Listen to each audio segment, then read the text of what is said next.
oportunidad vamos a iniciar con transmisión en banda base. Específicamente vamos a ver transmisión en banda base digital. Bueno, ¿a qué llamamos un sistema banda base? Bueno, es un sistema que maneja la señal en la banda que vino esa señal, en la banda original de esa señal. No hay traslación de banda, por lo tanto en el receptor no vamos a encontrar demodulación, no existe la demodulación. Típico sistema banda base, un diagrama de sistema banda base es el que vemos acá, donde tenemos la señal X de T, pasa por un transmisor que amplifica la señal, por ejemplo, y transmite una potencia ST. Luego está el canal, que tiene una atenuación L por ser pasivo. Tenemos una potencia de señal recibida, ST sobre L. Se incorpora el ruido a la entrada, se filtra acá en la banda base, o sea, en el ancho de banda que tiene la señal original transmitida. Se la amplifica, tiene una ganancia GR, y luego se recibe esta señal que es señal y ruido. Luego se filtra por un filtro pasabajos en la banda de la señal, en la banda que viene la señal, y bueno, tengo potencia de señal y potencia de ruido. Haciendo los cálculos para calcular la relación señal a ruido en banda base, la potencia de señal recibida respecto a la potencia de ruido recibida después del filtro pasabajos, que se denomina D. Después del filtro pasabajos, al final, la relación señal-ruido final, después del filtro pasabajos, bueno, haciendo los cálculos correspondientes, nos quedan calculando, ¿ven? La potencia final recibida de señal, potencia de ruido recibida, y haciendo la relación, nos queda esta relación que la llamamos Z o gamma, porque es una relación muy especial, y por eso se le pone hasta nombre, ¿no? Gamma, o antiguamente se la llamaba Z, que es la potencia de la señal recibida respecto al ruido, a la potencia de ruido en el ancho de banda del mensaje. Se le dice el ancho de banda del mensaje porque esto, W, es el ancho de banda del mensaje que tiene desde acá hasta acá. Es el ancho de banda. No hubo traslación de banda. Es en la banda base del sistema. Refiriéndonos más específicamente en un sistema digital, sabemos que un sistema digital transmite símbolos, pulsos, símbolos. Entonces, cuando transmite en banda base, va a transmitir pulsos. Los pulsos, si son binarios, si tienen dos valores, son binarios. Si no, pueden ser cuaternarios, de 8 niveles, de 16 niveles, de n años. Nosotros acá tenemos la señal transmitida, que tiene los símbolos, los pulsos, tienen una amplitud BK de transmisión, una forma P, y bueno, y la parte esta es la parte discreta en el tiempo, ¿no? Porque es el pulso 1, el pulso 2, el pulso 3, el pulso 4. R es la tasa de señalización. Por ejemplo, si R es 1000 por segundos o 1000 pulsos por segundo o 1000 baudios, entonces 1 sobre R sería milisegundo, un milisegundo. Entonces, dependiendo del pulso, lo voy a encontrar al pulso 1 en 1 milisegundo, el pulso 2 en 2 milisegundos, el pulso 3 en 3 milisegundos, el pulso 4 en 4 milisegundos y así sucesivamente. Este pulso pasa por el filtro del transmisor, que tiene una función transferencia, pasa por el canal, que tiene otra función transferencia, y pasa por el filtro de recepción. Siempre en pulso, ¿no? No hubo ningún traslado en frecuencia, ni modulación, ni nada por el estilo. Entonces, estas funciones transferencias actúan sobre la forma de este pulso. Y finalmente tengo la recepción, que recibo con una amplitud A. Acá depende del pulso, ¿no? De la amplitud del pulso 1, del pulso 2, del pulso 3, del pulso 4. La forma P', ¿ven? Se alteró la forma. ¿Por qué se alteró la forma? Y por estas funciones transferencias. Y bueno, acá tengo el número de pulso, K sobre R, igual que acá, y tengo un TDE, un tiempo de delay, un tiempo de duración del viaje del pulso desde el transmisor al receptor. Acá se agregó algo muy importante que es el ruido. Bueno, esta es la señal que ingresa al conversor AD. Este es el conversor AD, ¿qué es lo que hace? Y bueno, en base al sincronismo, el sincronismo le está diciendo dónde está cada pulso en el tiempo. Entonces, ¿qué hace el conversor AD? En el tiempo, en los instantes que le dice el sincronismo, muestrea la señal recibida, esta señal recibida,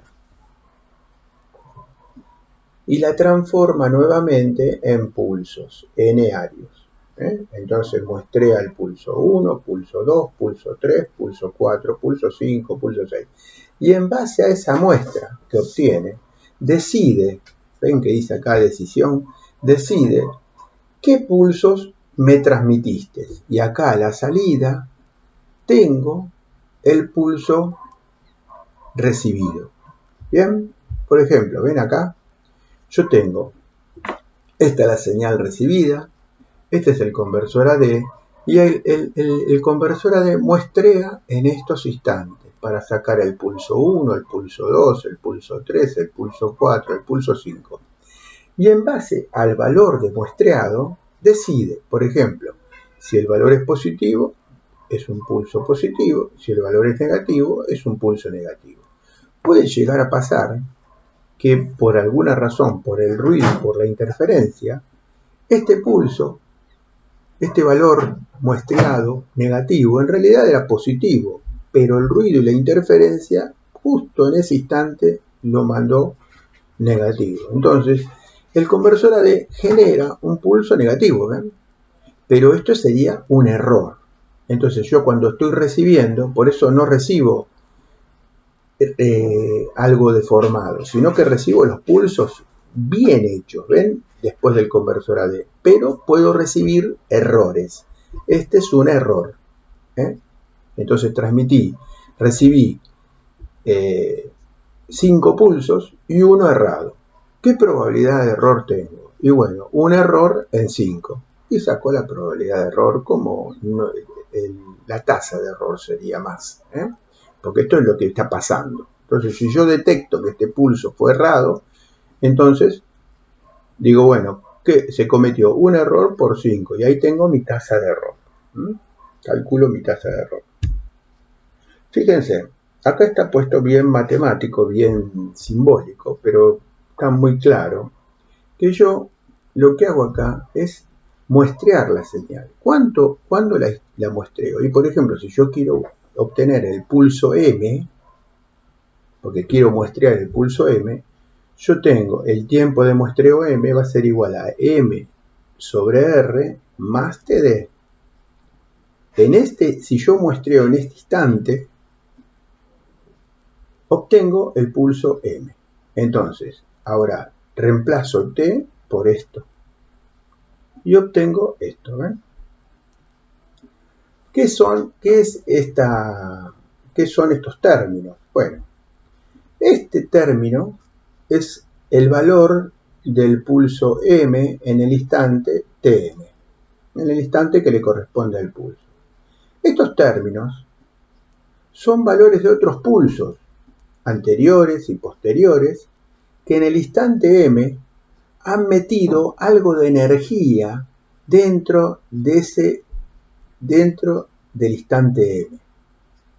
Y se llama esto interferencia intersímbolo. Es la interferencia que otros pulsos hacen dentro de mi pulso. Y este es el ruido en el instante M. Lo óptimo, lo que yo quisiera es que esto valga 0 y que esto valga 0, pero no es así. Entonces tengo que ver la forma de reducir esto, ¿no? Bueno,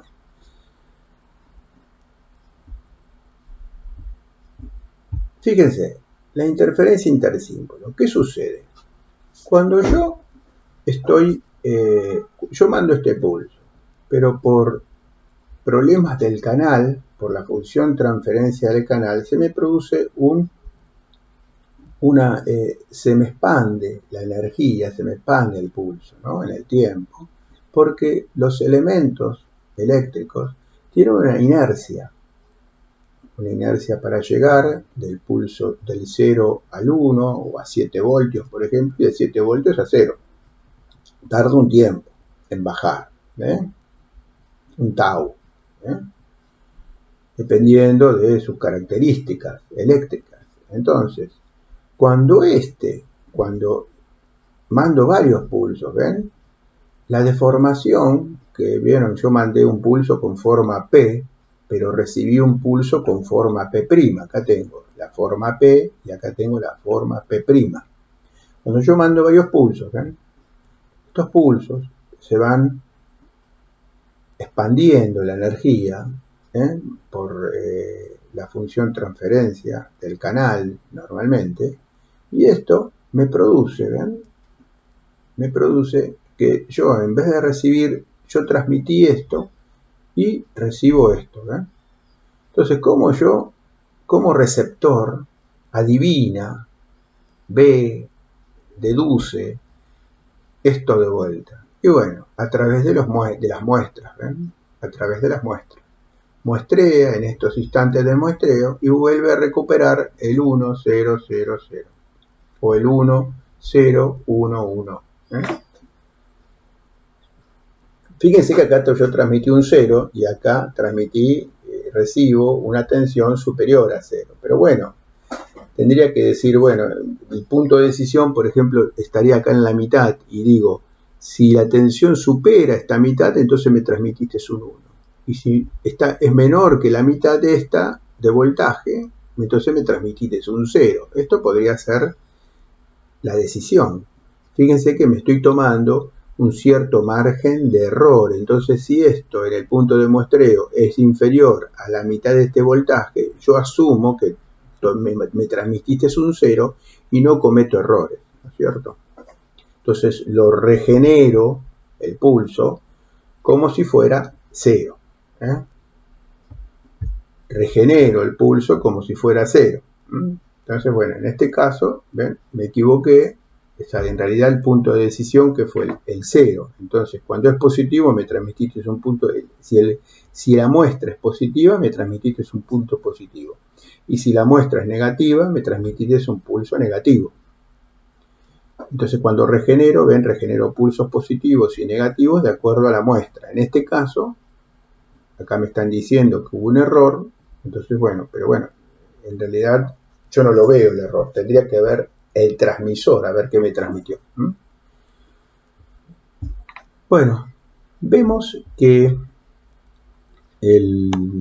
la interferencia intersímbolo, fíjense que depende del ancho de banda del canal, de la función transferencia del canal. En la medida que el ancho de banda del canal es más grande, me permite disminuir la deformación del pulso y por la dispersión esa de la energía del pulso, y por lo tanto disminuye la interferencia intersímbolo. Esto sería un punto positivo y decir, bueno, con esto yo soluciono, aumento el ancho de banda del canal y soluciono mi problema de interferencia intersímbolo. Pero hay un problema también grave acá que lo tenemos que tener en cuenta. El ruido, la potencia de ruido que se ingresa, también depende del ancho de banda. ¿Ven? Eta, que es la densidad espectral de potencia de ruido, por el ancho de banda. Entonces, si yo incremento el ancho de banda del canal o incremento el ancho de banda del filtro de entrada, también me va a entrar más ruido. O sea, sí, en este balance disminuyo esto incrementando el ancho de banda, pero incremento esto. incremento el ruido. O sea que mi problema no está muy bien solucionado porque, o sea, soluciono un tema y empeoro otro. Esta no es la solución exacta. La solución que a mí me interesaría es una solución que se trata en la práctica y es tratar de usar pulsos P tales que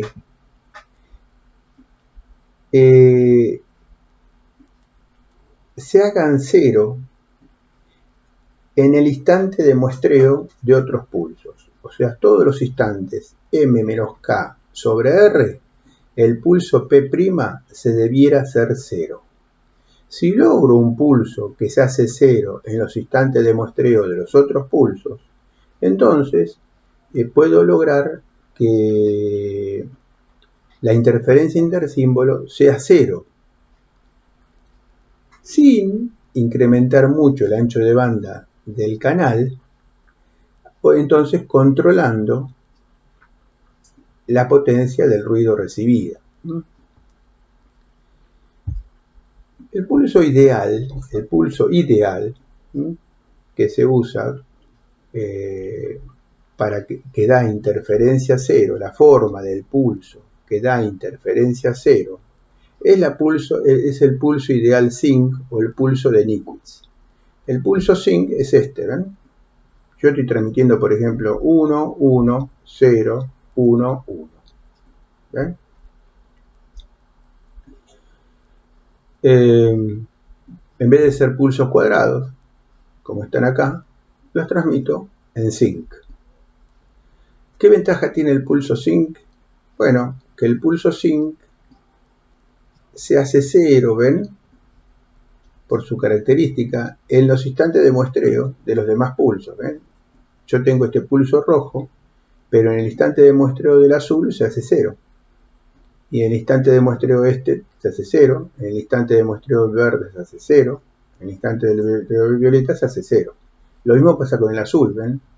Por su característica propia del pulso Zinc. Este pulso se hace cero en los instantes de muestreo o en los instantes 1 sobre tau. N tau. En tau, 2 tau, 3 tau, 3 tau, 5 tau.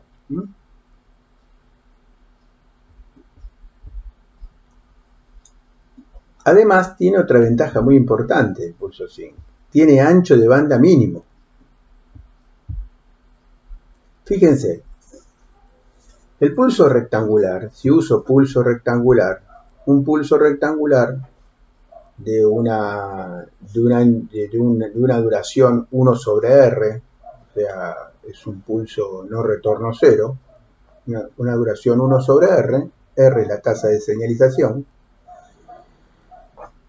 hace una Zinc, si yo quiero hacer el tau es 1 sobre R, ¿no?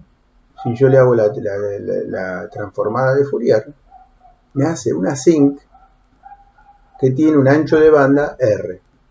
¿Ven? F sobre R. Entonces esto vale R.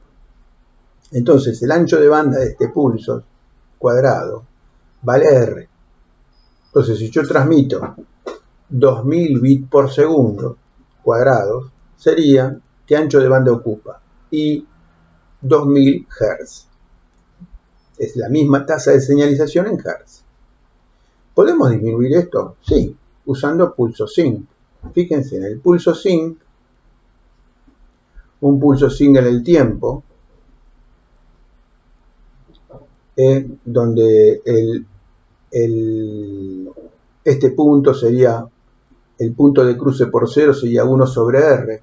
Fíjense que es el instante de muestreo del resto de los pulsos, ¿no? Yo los muestreaba siempre a los pulsos en 1 sobre R, 2 sobre R, 3 sobre R, o si era lo mismo, si era un R de 1000 Hz, 1000 bits por segundo, entonces tenía 1 sobre R era milisegundo, entonces tenía 1 milisegundo, acá sería 1 milisegundo, 2 milisegundos, 3 milisegundos, ¿ven? En cada instante yo tenía un pulso. Bueno, acá, en estos instantes, justo se hace cero el pulso. Y además, ¿qué ancho de banda tiene? Y bueno, si es un sinc de RT, entonces le hago la transformada de Fourier, ¿bien? Me da un pulso cuadrado de duración tau R. ¿Ven? Desde el 0, R sobre 2, menos R sobre 2, a más R sobre 2. El tau es R. Entonces, el ancho de banda de este pulso sinc es R sobre 2. Es la mitad del ancho de banda que vimos anteriormente con el pulso cuadrado. O sea, si yo ahora uso una tasa de señalización de 2000 bits por segundo, el ancho de banda que necesito para transmitir esos 2000 bits por segundo es 1000 Hz. La mitad del pulso cuadrado. Entonces acá tenemos la comparación. ¿Ven? Tengo un pulso, si yo transmito 2000 bits por segundo por pulsos cuadrados, necesito un canal de 2000 Hz. Y me va a entrar un ruido de 2000 Hz. Si yo uso pulso sinc ideal, entonces ahora esto sinc ideal, yo necesito 2000 bits por segundo hechos con pulso sinc. El ancho de banda es 1000 Hz, la mitad. Y el ruido que va a entrar también es la mitad. Y además tengo la ventaja de que el pulso sinc se me hace 0 en los instantes de muestreo de los otros pulsos. Entonces disminuyo la interferencia intersímbolo.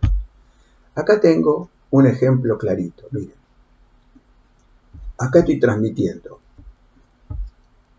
la secuencia 0, 1, 0, 0, 1, 1, 1, 0. ¿Bien? Acá estoy usando pulsos cuadrados y acá es polares, no retorno 0. Y acá estoy usando pulsos sinc polares, bipolares, como acá, no retorno 0. Entonces fíjense, ¿ven? Este es el pulso sinc que se transmite. Este pulso lo transmito con este sinc. Este pulso lo transmito con este sinc. Este pulso lo transmito con este sinc. ¿Ven?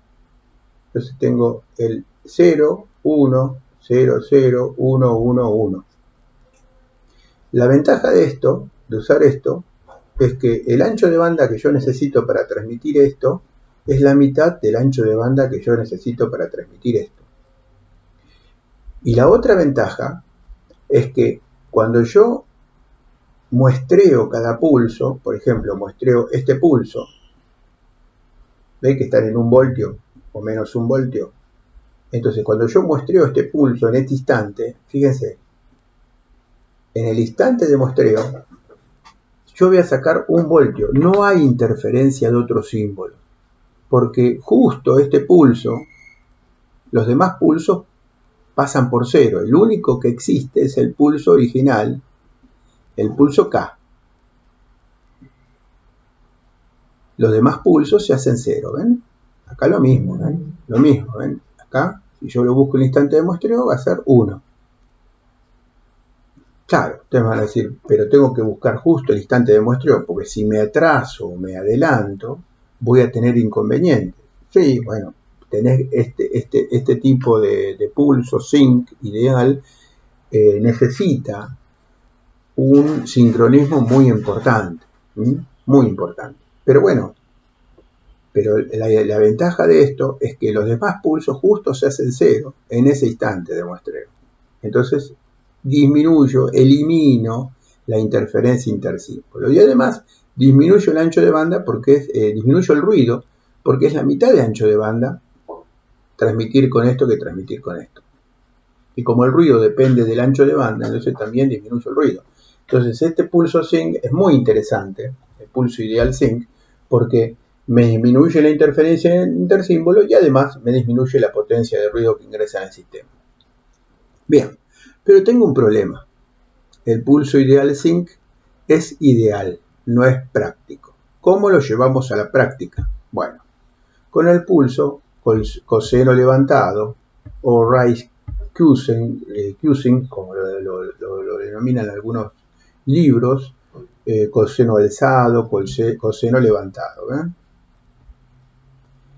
Este pulso, que entre paréntesis, fíjense que tiene, o sea, su función, digamos, su expresión matemática en el tiempo, tiene el pulso zinc. Lo que pasa es que no es un pulso zinc perfecto, sino que tiene otros factores, ¿no?, que intervienen. Pero lo importante, que uno de los factores sea el zinc, es que se hace cero en todos los instantes R, 1 sobre R. En 1 sobre R, en 2 sobre R, 3 sobre R, 4 sobre R, 5 sobre R se me hace cero. Entonces, si yo busco los instantes de muestreo en K sobre R, en ese instante de muestreo K sobre R, no tengo interferencia de otros pulsos, porque los otros pulsos se me hicieron cero.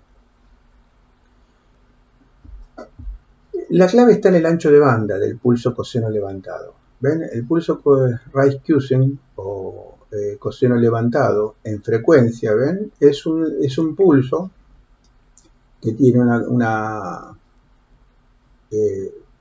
función que se realiza a través de un cuadripolo con una función transferencia tal que tiene un sector constante, una función transferencia constante igual a 1, y después tiene una caída que es igual a un coseno. Esta forma es el coseno levantado. ¿Ven? Entonces yo tengo 1 sobre R entre R en todo lo que es R sobre 2, que es este punto, menos beta. Beta es la relación, este lugar espectral. Más beta y menos beta porque es simétrico, porque es un coseno. Tiene la forma de un coseno.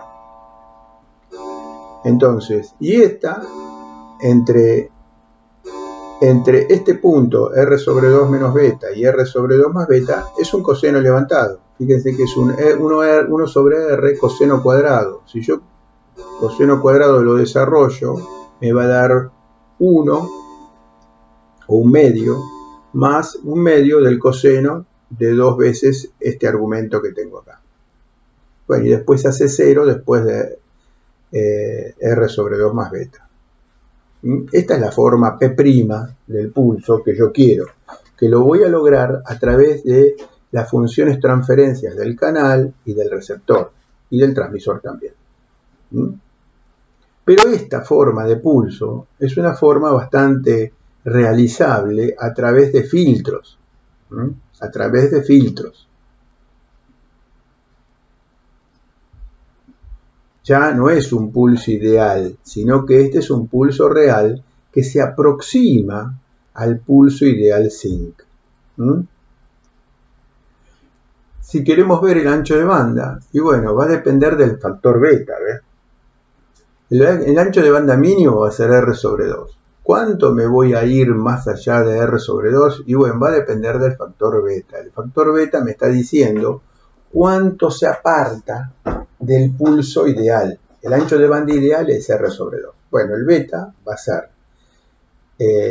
una fracción de R sobre 2. Si sería un pulso cuadrado, si yo transmitiría un pulso cuadrado, bueno, el beta sería R sobre 2, entonces sería R. Pero bueno, yo voy a estar, normalmente el beta va a ser una fracción de R sobre 2. Normalmente pequeña. Un 10%, un 30% de R sobre 2. Entonces, bueno, finalmente, a través de esto, puedo llegar a medir el ancho de banda que necesito, de acuerdo al pulso coseno levantado o la forma del pulso, ¿ven? Y se define como el factor de Roloff. FR, en algunos libros lo ponen como alfa. Entonces el factor de Roloff es beta sobre R sobre 2. Me dice la fracción de R sobre 2 que voy a tener. Entonces, la expresión final del ancho de banda de una señal digital con pulsos con forma coseno levantado, o algo parecido al coseno levantado, normalmente me van a decir el pulso tiene un factor de Roloff de, por ejemplo, 0,2, 0,3. Entonces yo acá voy a tener que hacer R sobre 2, 1 más el 0,2 o 0,3 del factor de Roloff. Y voy a poder determinar el ancho de banda de esa señal, ahora no con pulsos cuadrados, sino con un pulso. Tampoco puede usar el pulso sin, porque es un pulso ideal, imposible de lograr en la práctica, pero sí un pulso aproximado al sin, normalmente un coseno levantado, pulso coseno levantado con un factor de Roloff determinado. Entonces este es el ancho de banda de la señal digital en banda base, teniendo en cuenta la tasa de señalización y la forma del pulso. Acá vemos la comparación de una simulación. El amarillo es un pulso sync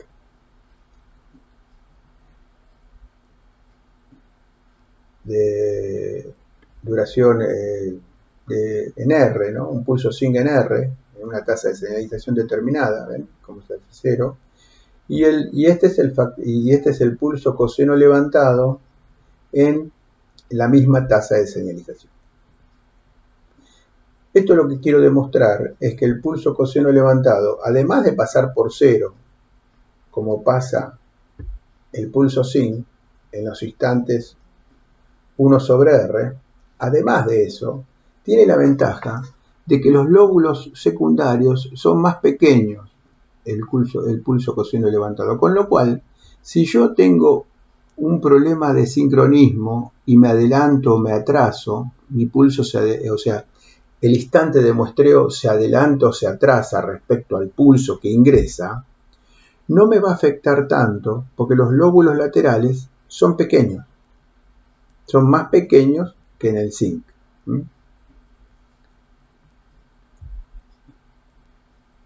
Entonces el sincronismo, necesito sincronismo, es muy importante el sincronismo, pero tengo más margen, ¿no? Bueno, finalmente, por ejemplo, vemos un pulso en frecuencia, ¿ven? Esto es una modulación FSK, es un pulso en frecuencia, por ejemplo un 1 en frecuencia, pero que yo lo estoy transmitiendo con la forma del coseno levantado. También se usa, ¿para qué? ¿Por qué uso esta forma? Y para disminuir la interferencia intersímbolo, la interferencia entre los pulsos anteriores y posteriores. Bueno, acá tenemos un problema muy sencillo de aplicación, que tenemos que encontrar el mínimo ancho de banda requerido para la transmisión en banda base de una secuencia de pulsos cuaternarios con una tasa de señalización de 2400 bits por segundo, utilizando pulsos con respuesta espectral coseno levantado, con un 50% de exceso de ancho de banda. Esto significa que el factor de Roloff es 0,5. Entonces tengo la tasa de bit es 2400 bits por segundo. Como uso pulsos o símbolos cuaternarios, entonces voy a tener 2000 bits por segundo, o 2000, disculpen, voy a poner 2 bits por símbolo. Voy a usar 2 bits por símbolo, porque uso símbolos cuaternarios. La tasa de señalización ahora va a ser 2400 dividido 2. Esto me va a dar 1200 baudios o 1200 símbolos por segundo. ¿Cómo busco el ancho de banda? Bueno, RS sobre 2, 1 más FR en Hz. El factor de Roloff, de acuerdo a lo que me dijeron acá en el enunciado, es 0,5. Un coseno levantado del 50% de exceso de ancho de banda es 0,5. Entonces uso el ancho de banda va a ser 1200, porque tengo que tener en cuenta los pulsos. Los pulsos ahora son cuaternarios, entonces son 1200 pulsos por segundo, símbolos por segundo. Entonces sería, ¿cuánto es el ancho de banda? 1200 dividido 2 1 más 0,5, 900 Hz. Si yo hubiera utilizado un pulso sync, el factor de roll-off es 0 y el ancho de banda es 600 Hz. Pero este es un pulso ideal. Este es un pulso ideal, 600 Hz. Si uso un pulso cuadrado, factor de roll-off 1, ancho de banda 1200 Hz. Ven cómo estos tres anchos de banda dependen del tipo de pulso que usé. Los tres anchos de banda son con la misma tasa de señalización, pero el ancho de banda depende de la forma del pulso. ¿Ven? El factor de roll-off, en este caso 0,5, en este caso 0 y en este caso 1. Bien, no se olviden del pulso ideal, factor de roll-off 0, pulso cuadrado, factor de roll-off 1. El resto va a variar. Normalmente puede usarse factor de roll-off 0,3. Yo he visto en televisión digital, por ejemplo, para transmisión por aire, factor de roll-off 0,3 es algo usado normalmente. Otro detalle que se ve en este ejercicio muy simple, pero muy interesante, porque fíjense, ¿de qué me benefició usar pulsos cuaternarios en vez de binarios? O sea, en vez de tener 2 niveles para el 0 y el 1, ahora tiene 4 niveles. Por ejemplo, 4 voltios, 3 voltios, 3 voltios, 2 voltios, 1 voltio, 0 voltios. Ahí tenemos un pulso cuaternario. 3, 2, 1 y 0. ¿Qué ventaja tengo? Y que ahora puedo transmitir 2 bits por cada nivel del pulso. Por ejemplo, 0, 0, 0, 1, 1, 0, 1, 1. Por cada nivel del pulso, o sea, tener un pulso cuaternario me permite transmitir en una tasa más chica la misma cantidad que pulsos binarios, la mitad de tasa. ¿Ven? Si lo transmito en binario tengo 2400 bits por segundo. Si lo transmito en cuaternario tengo 1200 baudios o símbolos por segundo. Ya no son bits, porque son pulsos cuaternarios. Tengo la mitad de tasa. Entonces acá también disminuí el ancho de banda. ¿Ven? Porque como el ancho de banda depende de la tasa de pulsos y de la forma del pulso, entonces usando pulsos cuaternarios también disminuyo la tasa de señalización y disminuyo el ancho de banda. También voy a disminuir la cantidad de potencia de ruido que ingresa, ¿no? Pero después lo vamos a ver más en detalle, que cuando yo incremento la cantidad de pulsos, la decisión que tengo que tomar en el conversor AD ya no es tan sencilla de sí o no, sino que tengo que tomar una decisión, ahora por ejemplo, elegir entre 4 pulsos. Si yo tuviera 8 pulsos distintos, de amplitud distinta, ahora podría transmitir 3 bits por cada pulso. Entonces esto, en vez de 2400 dividido 2, podría ser 2400 dividido 3. Pero ahora tendría que decidir entre 8 amplitudes.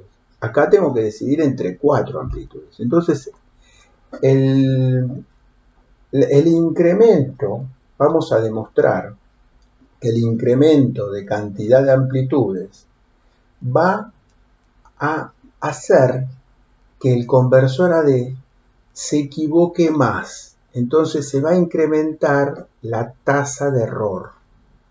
Se va a incrementar la probabilidad de equivocarse. Después, más adelante, la vamos a calcular todo esto. Pero, bueno, ventaja es disminuyo la tasa de señalización en símbolos por segundo, en baudios. Al disminuir la tasa, disminuyo el ancho de banda.